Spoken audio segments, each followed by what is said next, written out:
servicio y promesas, la cual está basada en Hebreos capítulo 6, versos 10 al 16. De hecho, será el tema central de las lecciones de Casa de Vida también, pero en este particular voy a predicar de esto algo diferente a lo que usted verá en las Casas de Vida. Le va a servir para de algún modo fortalecer lo que usted va a enseñar esta semana. Y la palabra nos enseña que cuando vemos el libro de Hebreos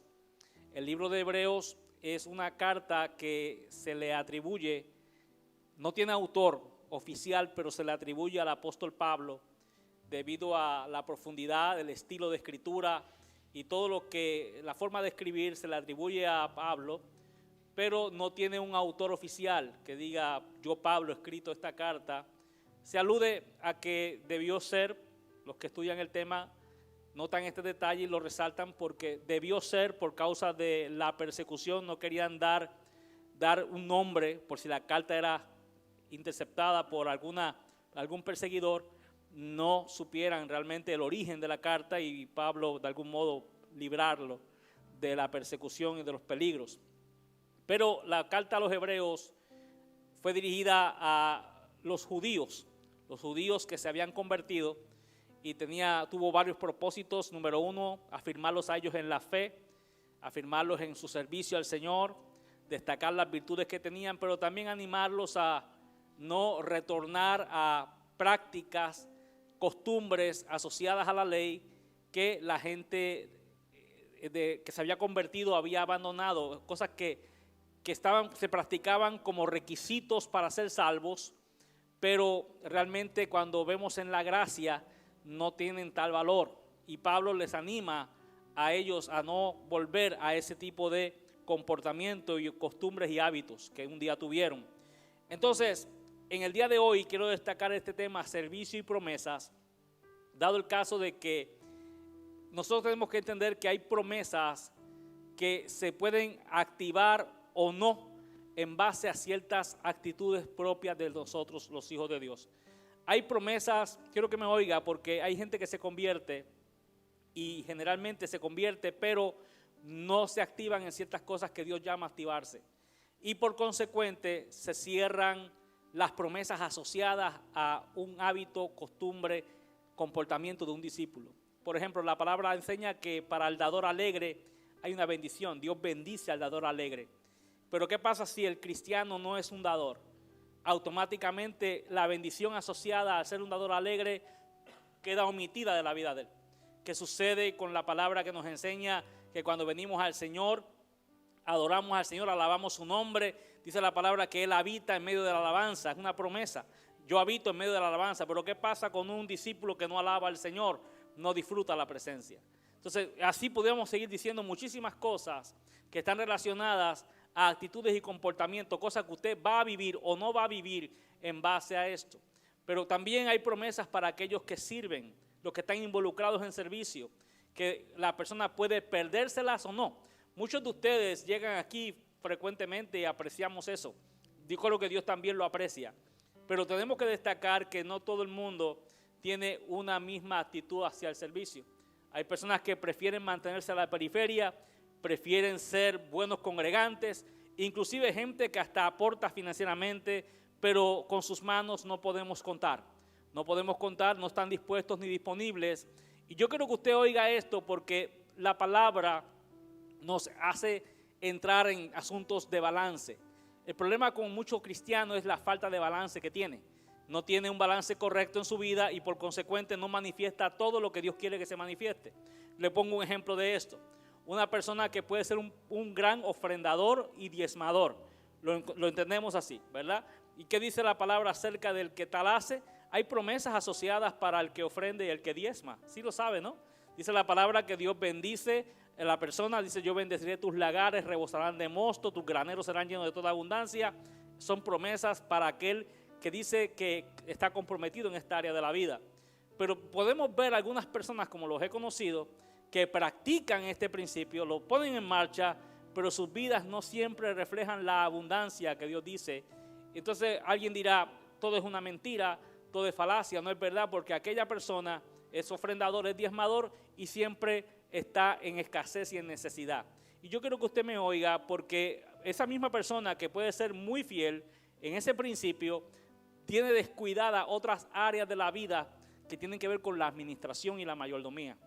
O sea, puede ser un fiel diezmador, fiel ofrendador, pero eso no es una licencia que te garantiza a ti que de que tú vas a despilfarrar tu 90% y que Dios está obligado a darte la abundancia que Él dice a pesar de que tú seas un mal administrador. Ahí aplican principios de mayordomía que también están en la Biblia.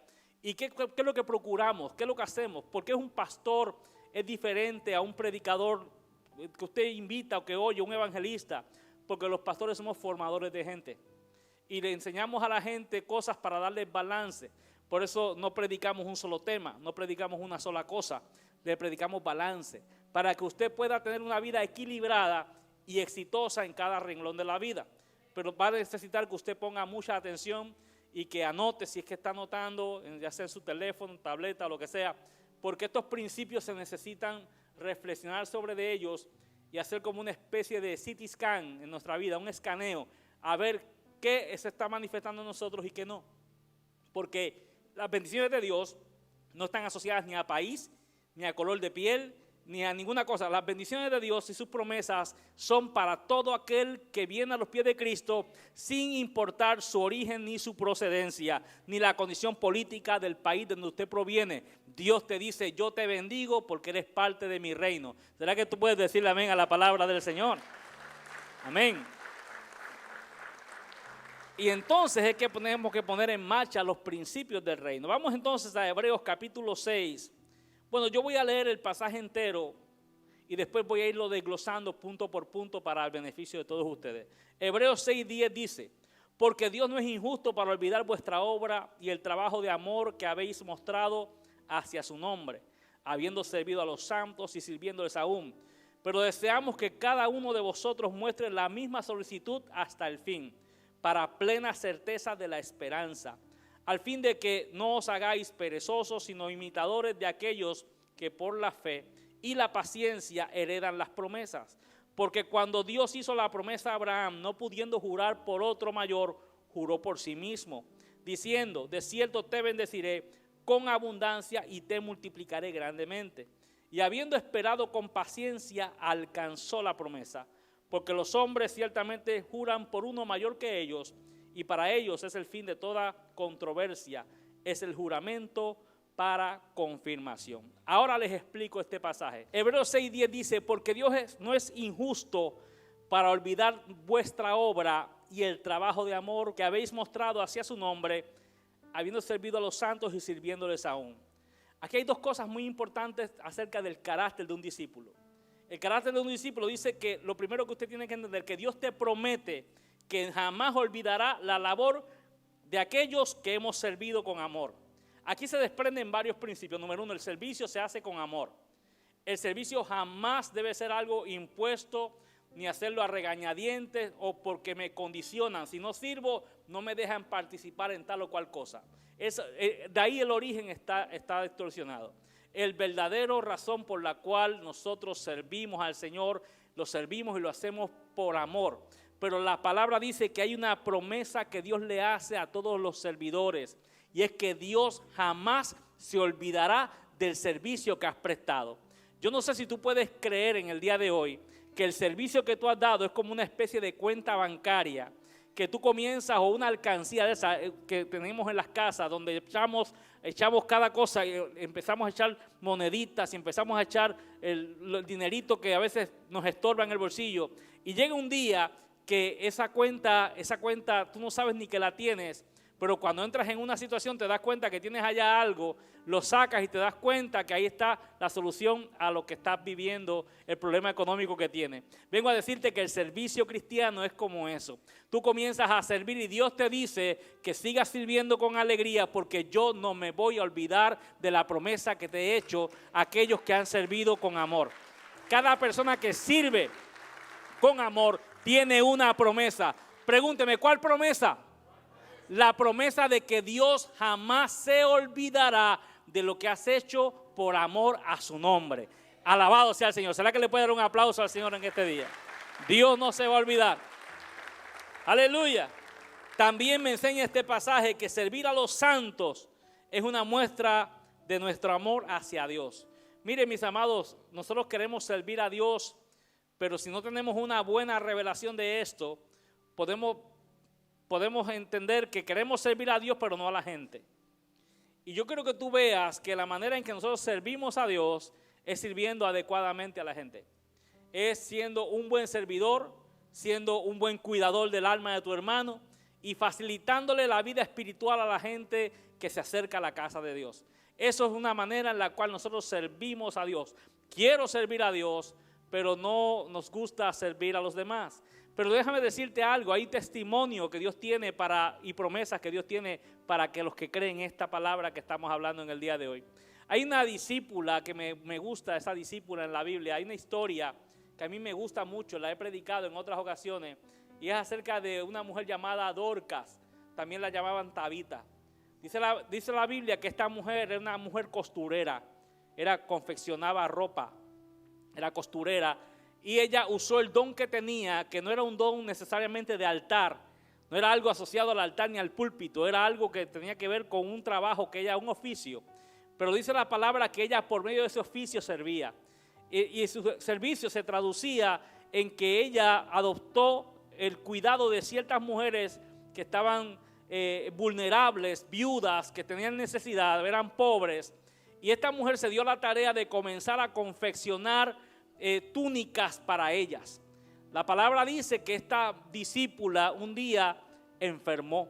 Y cuando enfermó hubo una gran conmoción en la iglesia y todo el mundo se puso a orar para la restauración de la salud de ella.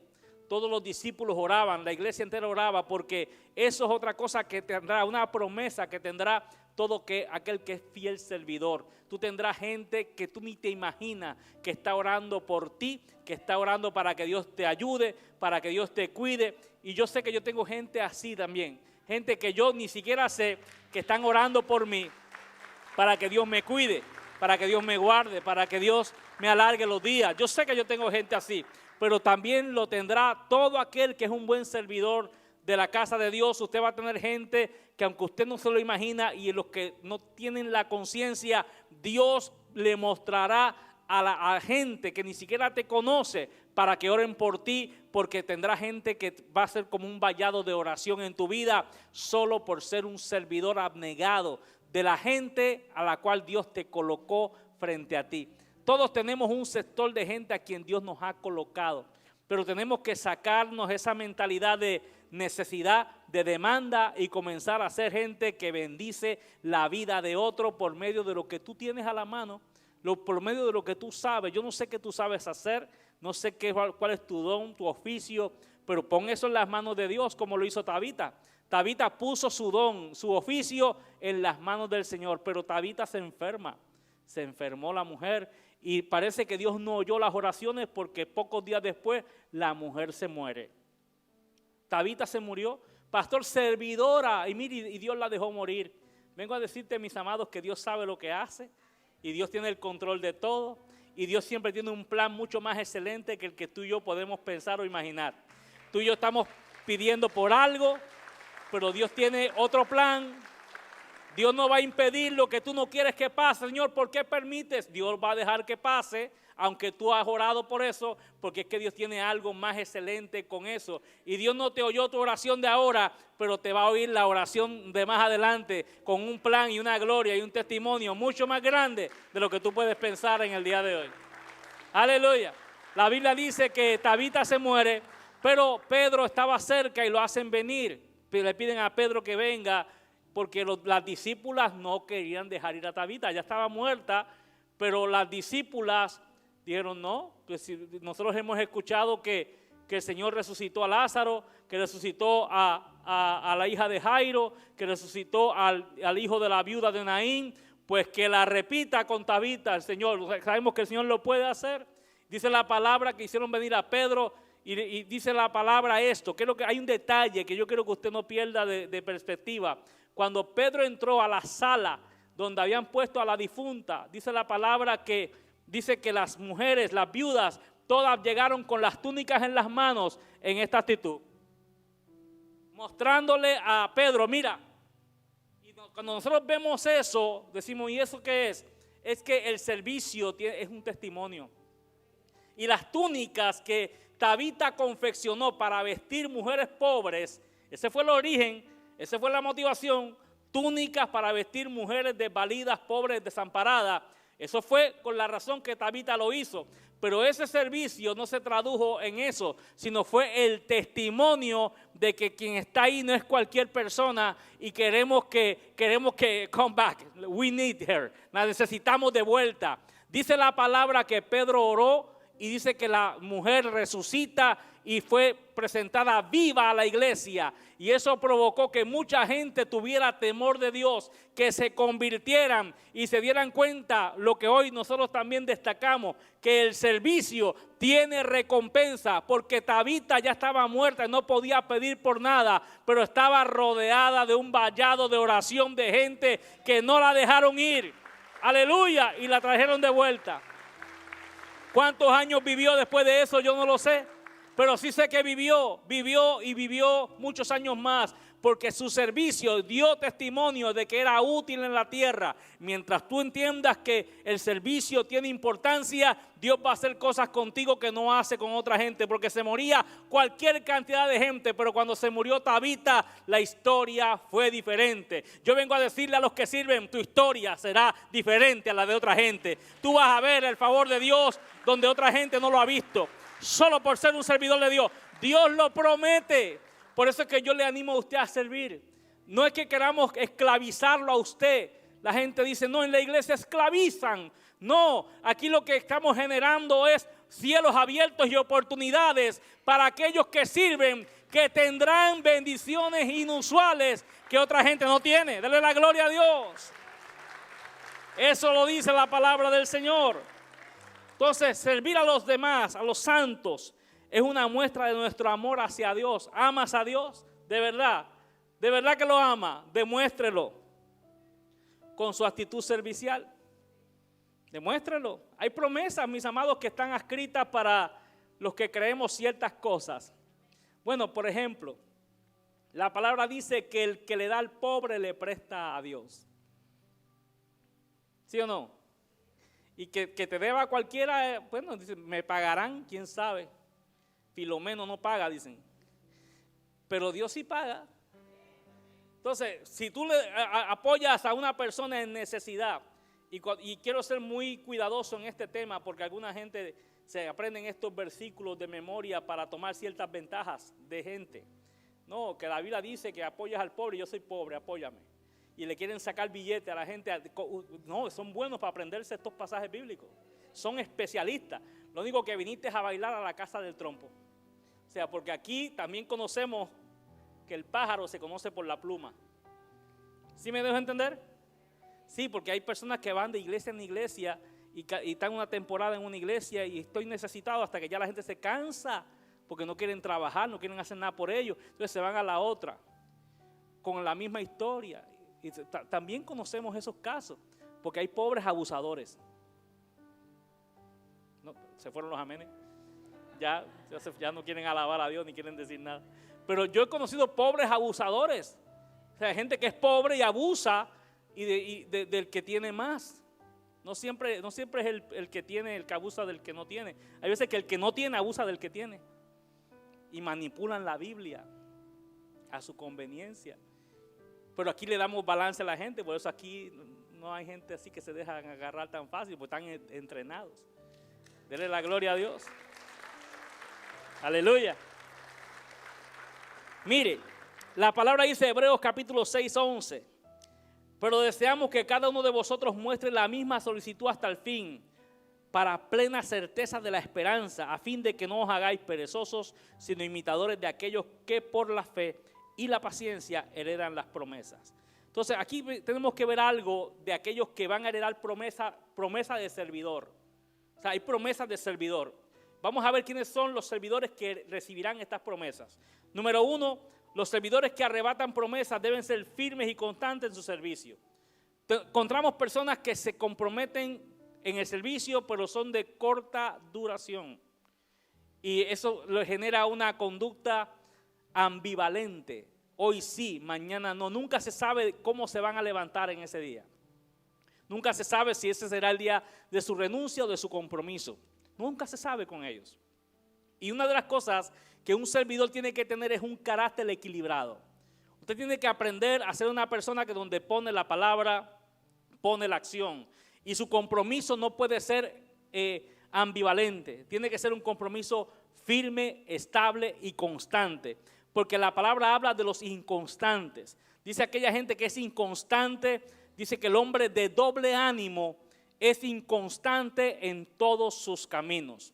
Por eso encontramos personas que hoy están sumamente motivados, pero como son inconstantes, cualquier cosa que les suceda los puede desanimar y pierden el ánimo. La palabra nos enseña a que nosotros tenemos que tener el carácter suficiente para mantenerlos en la misma actitud de compromiso y de servicio, no en pese a las circunstancias personales, no en pese a cómo te sientas de ánimo, de cómo te amanecieron las hormonas. Tienes que darte cuenta de que tienes un compromiso que supera mucho más todo lo que he dicho y lo que me faltó. Estamos comprometidos con el servicio de la obra de Dios. ¿Usted cree que yo no tengo problema? ¿Usted cree que a mí no me pasa nada? ¿Usted cree que a mí la vida me sonríe todos los días? Hay días que la vida se me pone de frente para que yo no haga lo que estoy haciendo, no invierta mi vida en lo que le he invertido. Pero ¿qué he aprendido al pasar de los años? Que este camino, este servicio, este oficio el cual hago no depende ni de mi estado de ánimo, no depende de si amanecí contento o no, que si tengo dinero o no tengo. Esto es lo que depende de que yo tenga un compromiso formal con mi Señor, que yo lo tengo que cumplir aunque me duelan las canillas, aunque me duela la cabeza, aunque tenga dolor de garganta. Yo tengo un compromiso y yo lo tengo que hacer porque yo sé que yo tengo promesas de parte de Dios. Todo aquel que se compromete con Dios, tú puedes estar seguro que Dios está comprometido también contigo. ¿Será que tú puedes decirle amén a eso en el día de hoy? ¿Será que tú crees que si tu vida es una vida de compromiso, Dios se compromete contigo? Dios te enseña en su palabra, ocúpate de mi casa y yo me ocupo de la tuya. ¿Será que tú puedes creer que Dios hace eso? ¿Ha leído usted en la Biblia que David quiso construir una casa a Dios? Y Dios le dijo, Dios lo miró desde el cielo y usó al profeta para decirle, ¿y sí, qué casa me vas a construir tú a mí? Porque el cielo es mi trono y la tierra, el mundo entero donde yo pongo mis pies. ¿Qué casa me vas a edificar tú? David dijo, no, que yo quiero honrarte. Y dice la palabra que Dios no le permitió a David construir la casa. Dice, no voy a aceptar esa casa que estás hablando, no la aceptaré de tus manos. La aceptaré de un hijo tuyo, pero no de ti, porque has sido un hombre que ha hecho algunas cosas que a mí no me han agradado y yo no voy a aceptar esa casa de tus manos. La aceptaré de un hijo tuyo. ¿Estamos acá, mis amados? ¿Qué dice la palabra? La respuesta que Dios le dio a David, le dijo, pero no te aflijas, no te pongas triste. Estoy parafraseando un poco yo para que usted entienda. Porque cuando Dios nos dice, tú no vas a hacer algo que tú quieres hacer, yo he visto gente que cuando Dios les dice que no, mire, hasta se van para el mundo. Solo porque Dios le dijo, eso no lo vas a hacer.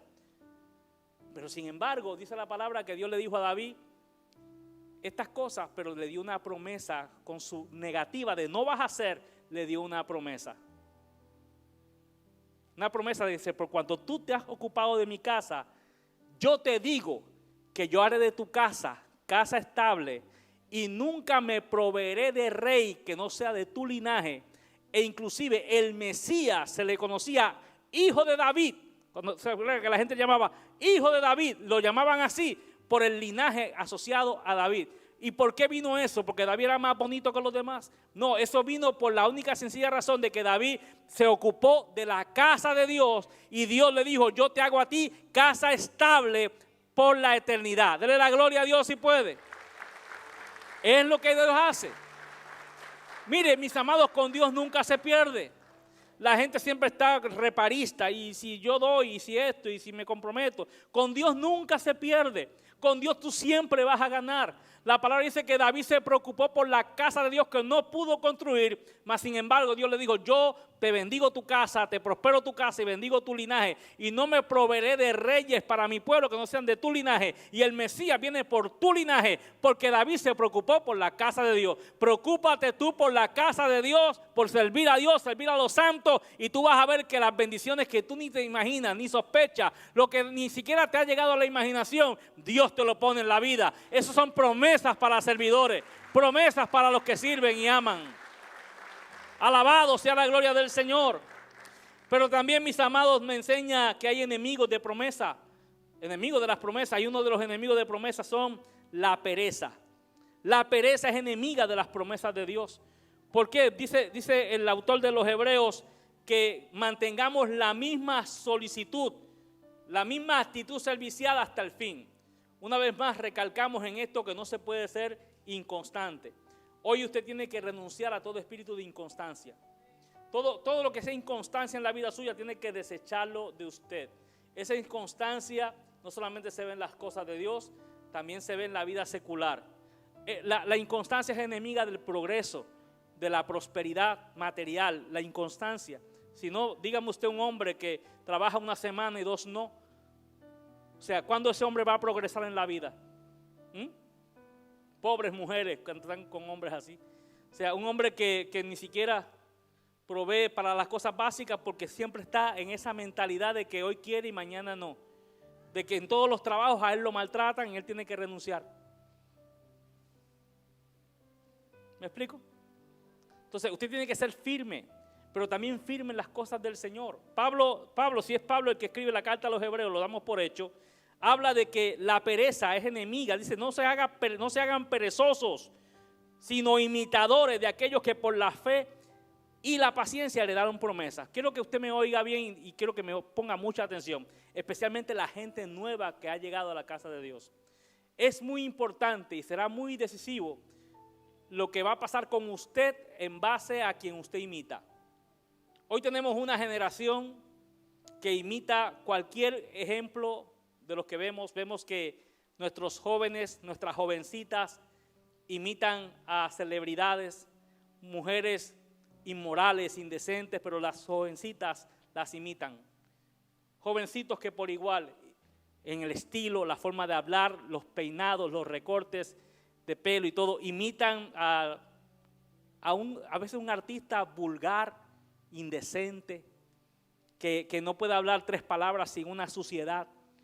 Y los muchachos los miran como el ejemplo de éxito. El éxito. Y quieren parecerse a ellos. ¿Sí me dejo entender? Y decimos que no, pastor, sí es verdad. Nada más pase la vista y vaya a la calle y mire, todos se parecen al artista o a la artista, a la influencer.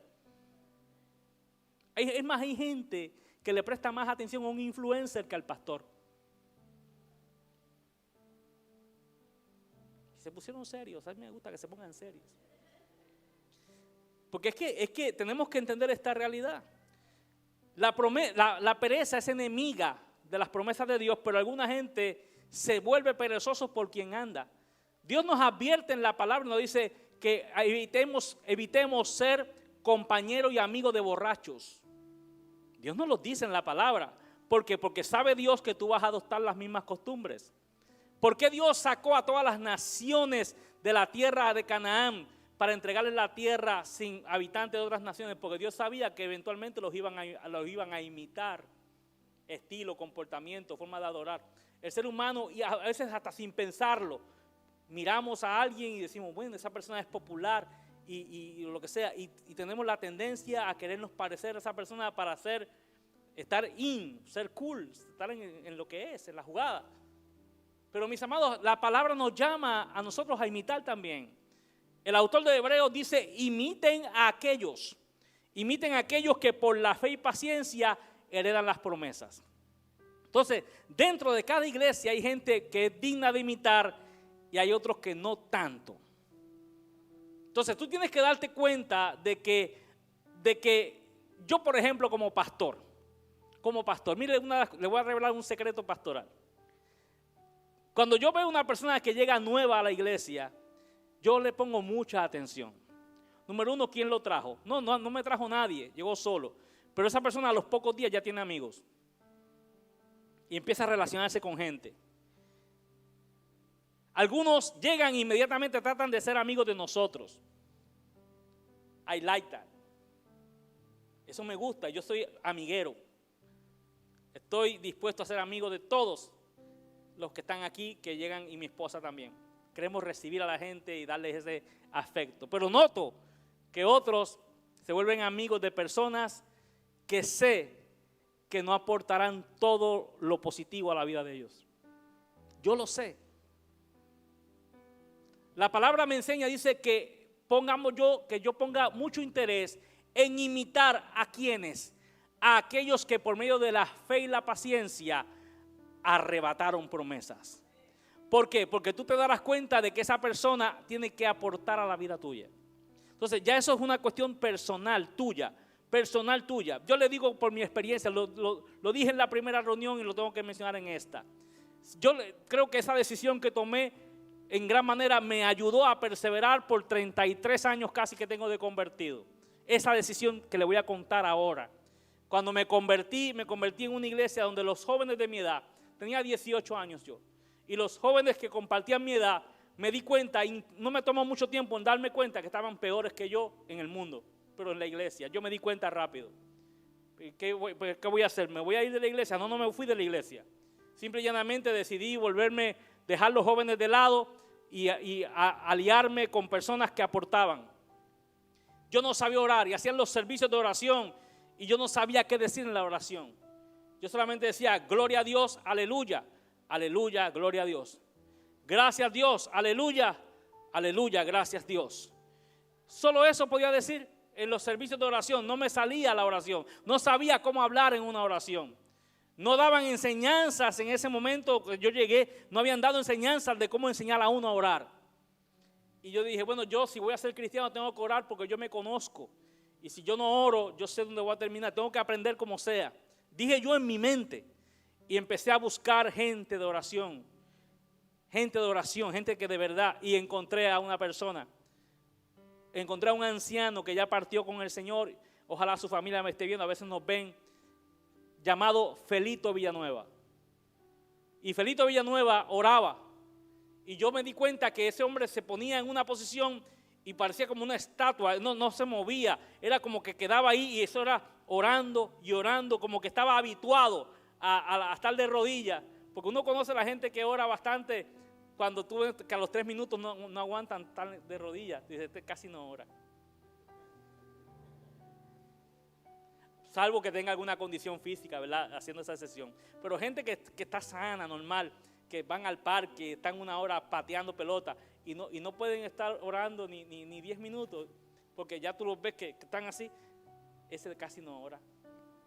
Te das cuenta rápido.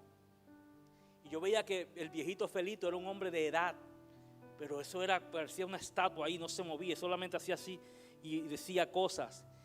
Y yo me le acerqué al lado.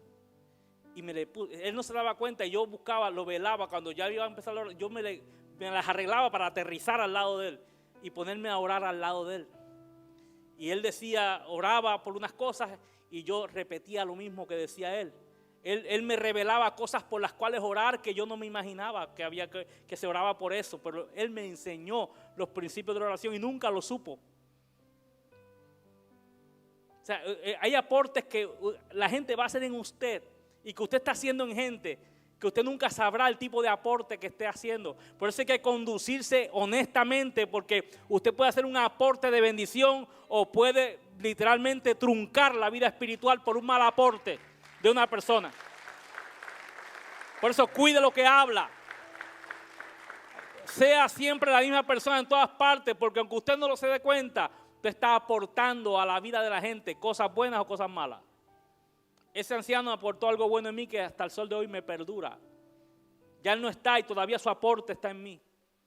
Entonces, mis amados, hay que ser imitadores de quienes, de aquellos que no se hagan perezosos, sino imitadores de aquellos que por la fe y la paciencia heredan las promesas de Dios.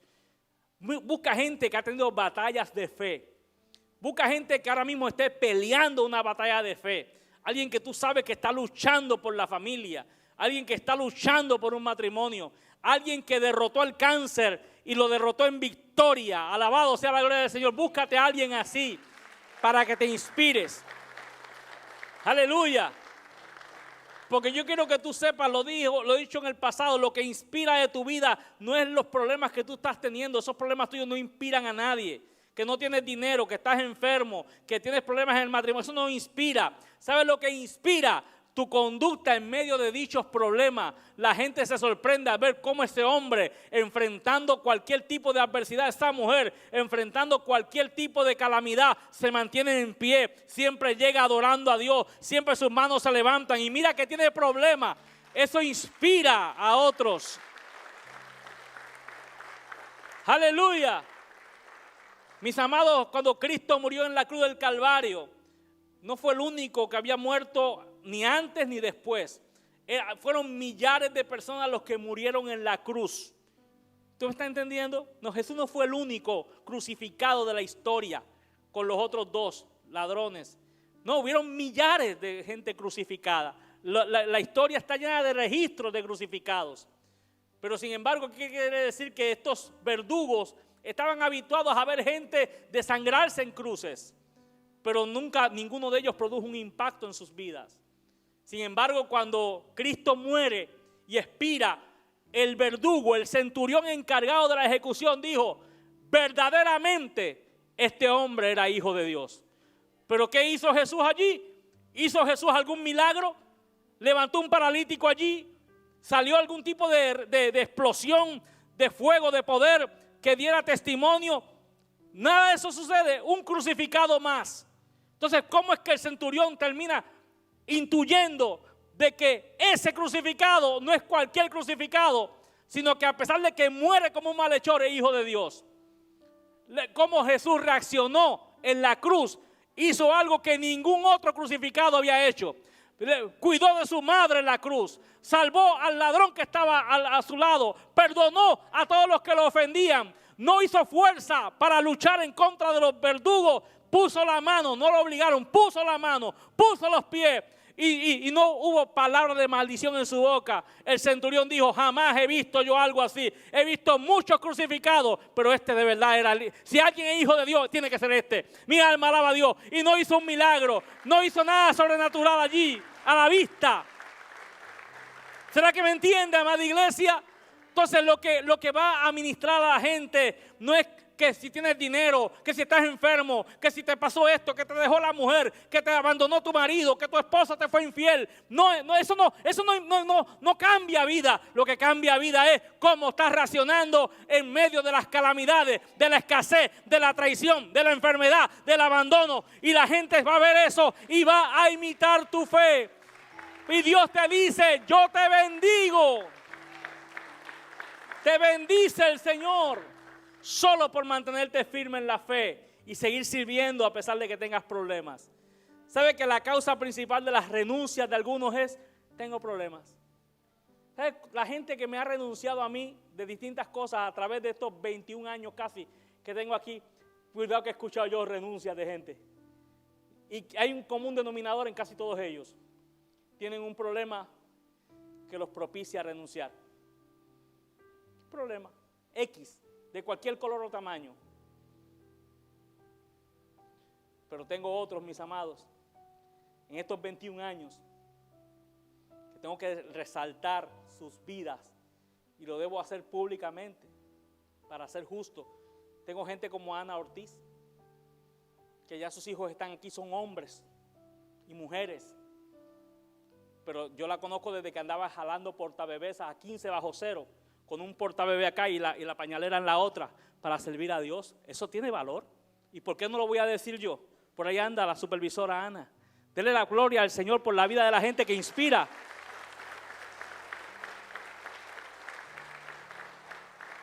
Estamos acá, mis amados. Tenemos que darnos cuenta de la gente que nos inspira. Y esa es la gente que usted debería decir: necesito estar más cerca de esa persona, porque esa persona tiene algo que aportar a mi vida, tiene experiencia, tiene vivencia. Dele la gloria a Cristo si puede en el día de hoy. Aleluya.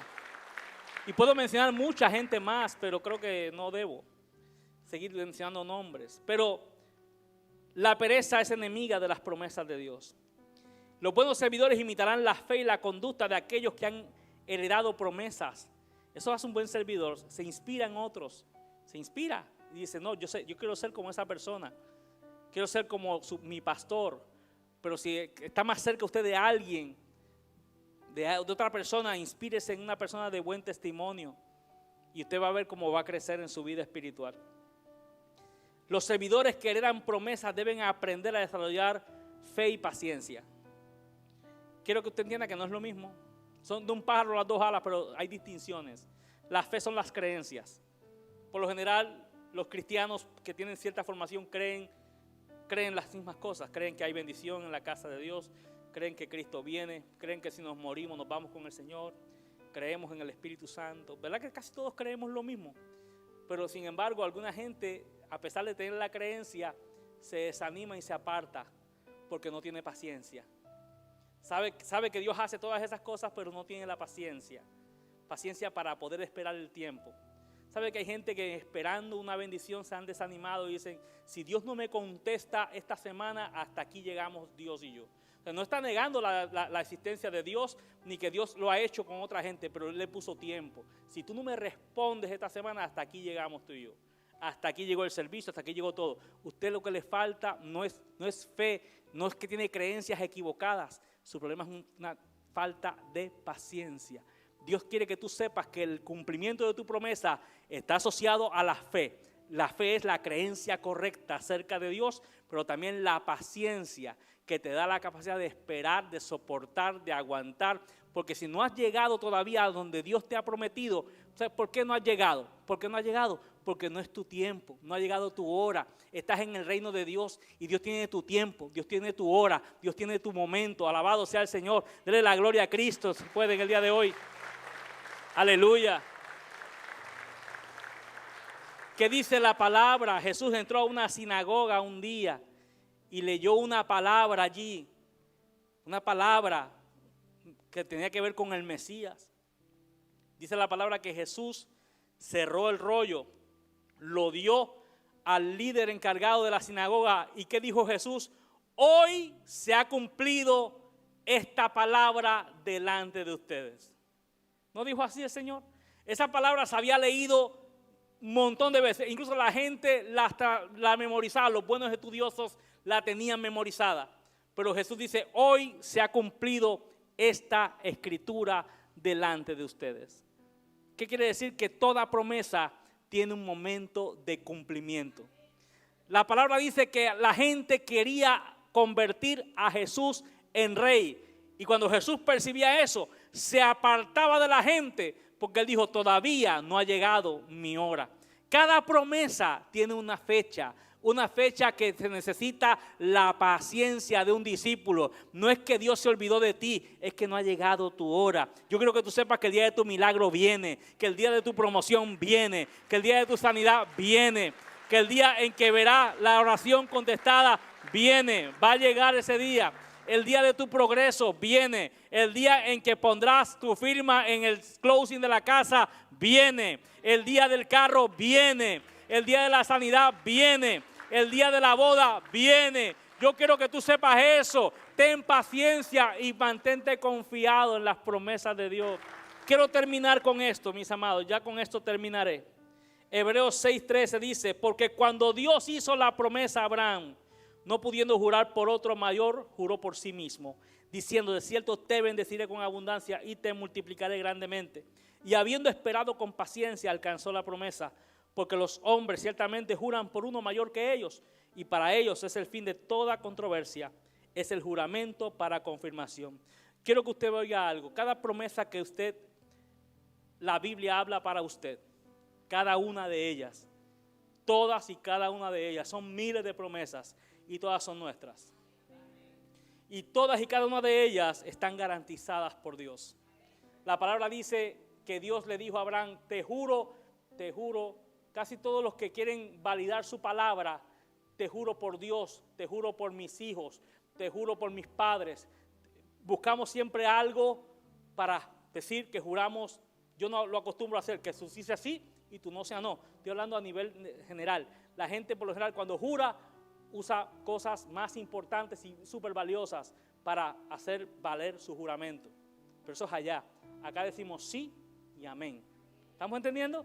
Entonces, aquí dice la palabra que el Señor dice, te juro, Abraham, te juro que te voy a cumplir lo que te he prometido. Te te lo juro, te lo juro. ¿Y por quién? Y Dios dice, es que no hay más nadie más grande que yo. Entonces le dice Dios a Abraham, Abraham, dado el caso que no hay nadie más grande que yo, te juro por amor a mí mismo, amor a mi propio nombre, amor a mi propia gloria, te juro por mí mismo que te cumpliré esta palabra. Y no era cualquier palabra, era que un viejito de casi 100 años y una esposa de 90 y pico serían padres de un hijo que por medio de ese hijo tendría una multiplicación donde cual serían benditas todas las familias de la tierra por un hijo de una pareja de ancianos que nunca habían procreado hijos, pero que Dios les prometía que a casi 100 años tendrían hijos. Eso no se puede creer así nomás. Eso, ¿cómo? ¿Cuándo? ¿Qué garantía? Dios dice, yo te lo garantizo. Yo te garantizo por amor a mi nombre que te lo cumplo. Y yo quiero que tú sepas que Dios te garantiza por amor al nombre de Él y a la sangre de Cristo. La sangre de Cristo da más testimonio que la sangre de Abel, el justo. Y esa sangre no vuelve vacía sin el cumplimiento de la promesa. Alguien dígale amén a eso en el día de hoy. Aleluya. ¿Qué más me enseña la promesa? La promesa me enseña que tendré abundancia y que me multiplicaré. Todo el que está aquí crea que Dios te ha llamado a la abundancia. No estarás viviendo donde estás viviendo en unos años. Dios te va a llevar a un lugar mejor. Tendrás más comida en la nevera. Tendrás mejores condiciones de vida. Dios te dice, te multiplicaré y te bendeciré con abundancia. Recíbalo. La gente que ha llegado de los países con problemas sociales y económicos. Usted llegó y usted no va a ser bendecido porque llegó a los United States. Usted va a ser bendecido porque la promesa te hará progresar y te hará progresar y te hará multiplicar y te hará abundar. Porque así lo dice Dios y lo dijo por amor a sí mismo. Denle el aplauso al Señor hoy. Aleluya. Y dice el verso 15, póngase de pie. Y habiendo esperado con paciencia, ¿quién? Abraham. Habiendo esperado con paciencia, alcanzó la promesa. Quiere decir, mis amados, que desarrollar un espíritu dócil y paciente me permitirá alcanzar la promesa. ¿Quién más paciente que Abraham? Se le conoce como el padre de la fe. El primer hombre en creer cosas increíbles para el raciocinio humano. Creer que un anciano y una mujer que había sido estéril toda la vida, ya el colágeno no existía allí. Yo puedo imaginar el desafío de la fe de Abraham cuando Sarai llegó y le dijo, parece que he entrado a la menopausia. El ciclo menstrual ha cesado. Mientras una mujer tiene ciclo menstrual, puede embarazarse. Pero llegó un día donde Sarai llegó y le dijo, se acabó. La menstruación cesó. El colágeno de la mujer disminuye increíblemente cuando eso sucede. Todo parecía indicar, las circunstancias indicaban de que nada sucedería. Se estiman que pasaron más de 25 años desde la promesa al cumplimiento. 25 años creyendo. Y creyendo, y mientras más año pasaba, más imposible se mira. Más viejos estamos. En otro momento, yo quiero, para el puro todas las cosas son puras y para los impuros todas las cosas son impuras. Pero aquí no dice que Isaac nació por obra del Espíritu Santo. Isaac nació por la unión de un hombre y una mujer de carne y hueso. También dice la palabra que en cierto momento Abraham mismo dice, mi cuerpo es como el cuerpo de un muerto. ¿Qué está diciendo él? Ya él había perdido, no solamente Sarai había perdido todo el colágeno y el estrógeno necesario para concebir. Ahora Abraham es un hombre impotente. Wow, que por algo lo llaman el padre de la fe. Pero creyendo, pero con fe. ¿Sabe qué? Hubo un día el cual Abraham llegó a la casa, el día que lo cambió todo. Porque de Abraham ya ser un hombre impotente, que no podía tener relaciones ya porque su cuerpo era como el de un muerto, dijo él. Él mismo lo dijo en un altar. Cuando Dios le dijo, ven y mira para arriba. ¿Ves las estrellas? Ese día fue la noche más clara que pudo haber. Mira, ves las estrellas, cuéntalas. ¿Puedes contarlas? Y tal vez lo intentó, pero ya no pudo. No puedo contarlas. Así será tu descendencia. Yo soy tu escudo y tu galardón será sobremanera grande. Abraham pregunta, ¿cómo será esto? ¿Cómo será esto? Yo estoy ya viejito, mi mujer igual, ¿cómo será esto? ¿Sabe lo que le dijo Dios? Le dijo, dame una ofrenda y te digo. Y para el carnal todas las cosas son carnales. Y alguien va a decir, no, el pastor quiere levantar ofrenda.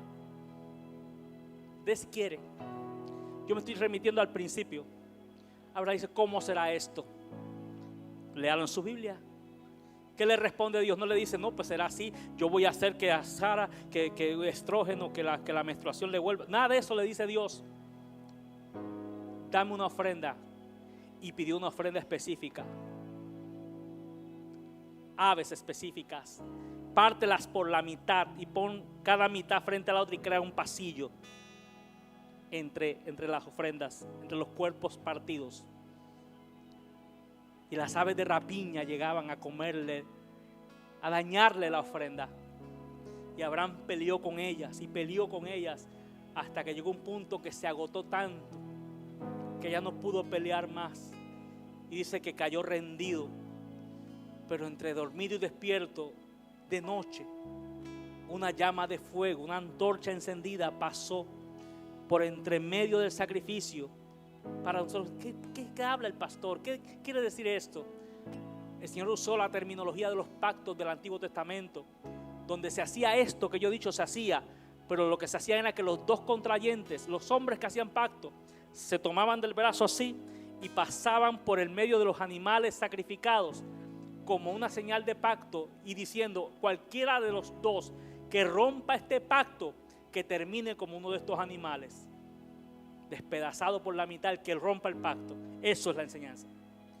Pero dice la palabra que cuando eso pasó, Abraham no pasó por el pasillo. Él estaba casi dormido y despierto, sin fuerza. Pasó Dios solo. Porque se cumple el principio que te estoy diciendo. Te juro por amor a mí mismo. ¿Y sabe qué sucedió? Ese día Abraham bajó del monte. Después de haber ofrendado, de haber recibido palabra. Y algo pasó en su cuerpo. Le volvió la vitalidad al cuerpo.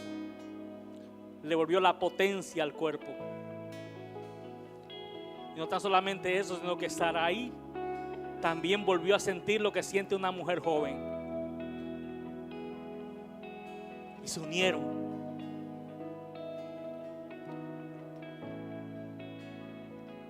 Tú tienes que creer en las promesas de Dios. Si no le vas a creer a Dios, no le creas a nadie. Tienes que creerle a Dios. Tienes que creer que aunque parezca que estás tarde, que aunque parezca que no va a suceder, tú tienes que creer que en el altar Dios siempre tiene una respuesta favorable para ti. Y si ese es el caso en el día de hoy, y si tú así lo sientes en tu corazón, si tú tienes esta fe, si no tienes la fe ni modo, sí, pero si tienes la fe de creer que ahora mismo hay un espíritu de revelación y palabra aquí, que te está mostrando que hay algo que se va a liberar, que se puede liberar o no liberarse, en base a tu respuesta, cada cual sepa lo que hará. Pero yo invito al pueblo a que se acerque, y el que quiera, el que lo sienta, el que pueda, el que crea esta palabra, pase y deje una ofrenda aquí en el altar y quédese aquí. porque vamos a orar. Hay una palabra ahora mismo que está fluyendo para usted. Levante sus manos al cielo y crea que en el nombre de Jesús usted va a recibir, y no solamente recibirá lo que parece imposible, recibirá mucho más. De esto casi nadie habla, de esto casi ningún predicador habla, pero dice la palabra que después que Isaac nace, Sara muere y Abraham contrayó matrimonio con otra mujer, y dice que también tuvo hijos con ella. ¿Qué quiere decir? Que Dios le prometió a Isaac, pero dice también que tuvo más hijos, porque Dios siempre da más de lo que tú estás esperando, y vas a recibir más en el nombre de Jesús. Eleva tu nivel de compromiso. Recibirás más de Dios, más de Dios. Padre, bendícela a Dios y ábrele esa puerta, Dios, en el nombre de Jesús. Aleluya. Iglesia amada, el tiempo ha avanzado, pero creo que el Señor sabe hacer sus cosas. Yo voy a terminar esta reunión en esta hora, y usted váyase creyendo las promesas de Dios y determinado a activar la promesa en la vida suya. Abraham la activó con una ofrenda, Zacarías activó la promesa con servicio, Simeón la activó con obediencia, Tabita la activó cosiendo túnicas. Todos los que sirvieron activaron sus promesas. Activa la tuya tú también, actívala. Saliendo de aquí, activa la promesa y comienza a vivir por fe, creyendo que Dios abre puertas para ti, que Dios te va a ayudar y que Dios tiene un gran plan contigo y con tu familia. ¿Verdad que tú puedes creer eso? Amén. Que Jehová te bendiga y te guarde, que Dios haga resplandecer su rostro sobre de ti, que tenga de ti misericordia, que te bendiga en cada paso de la vida, en cada decisión que tomes, y que el bien y la misericordia te sigan todos los días de tu vida. Que Dios sea contigo y seas cabeza y no seas cola, que estés arriba y no debajo, y que te permita servir con alegría, con gozo y sin lamento. Sean todos despedidos. Amén, amén. Bendiciones para todos.